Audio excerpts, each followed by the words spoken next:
BMW 530e iPerformance. What is it? Breaking news, BMW ditches 50-50 weight distribution. Okay, a slightly tabloidian embellishment. That long-standing philosophy is still true for most of its models, but not the new 530e iPerformance plug-in hybrid.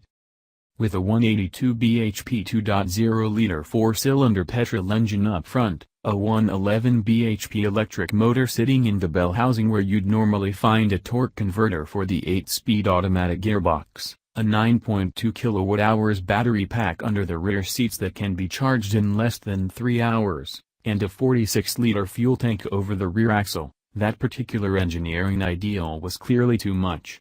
The weight distribution has ended up at 47% front, 53% rear instead. Still, with the standard G35 series being such a beautifully balanced machine, what difference will a slightly weightier bottom make? What's it like? Performance, both the green and the grunt kind, appear solid. Claimed CO2 emissions are as little as 46 grams/km, while combined fuel economy is 141.2 miles per gallon. Yet, as anyone with a cursory knowledge of hybrids will tell you, you'll be catching ferries before you achieve those figures in the real world.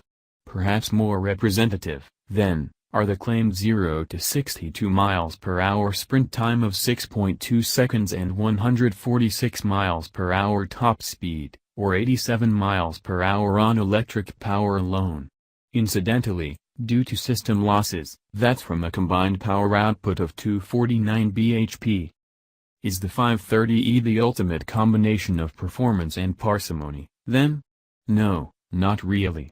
Start off in all-electric maxi-drive mode and it's a magnificently quiet car, but its modest performance is best suited for crossing town rather than country.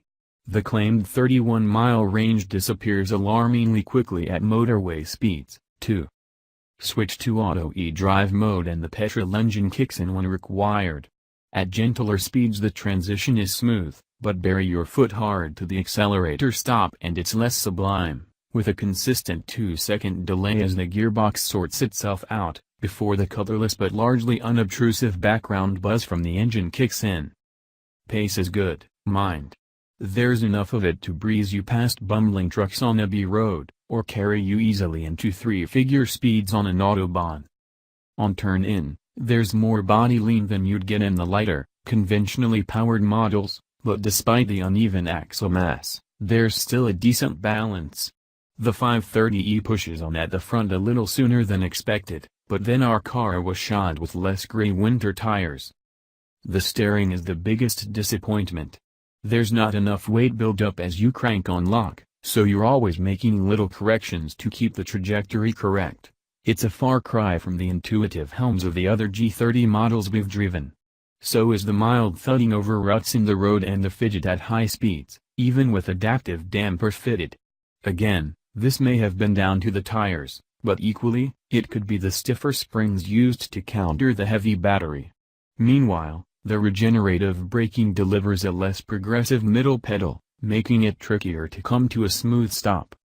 There's more to dent the 530e's credibility next to a 530d as well. The boot, which is a good-sized 530 liters in the diesel, or the petrols, for that matter, is smaller, because the repositioned fuel tank eats into the space. Now 410 liters overall in the 530e, it's the restricted height that will make it less capable when it comes to fitting bulkier items, such as a large suitcase.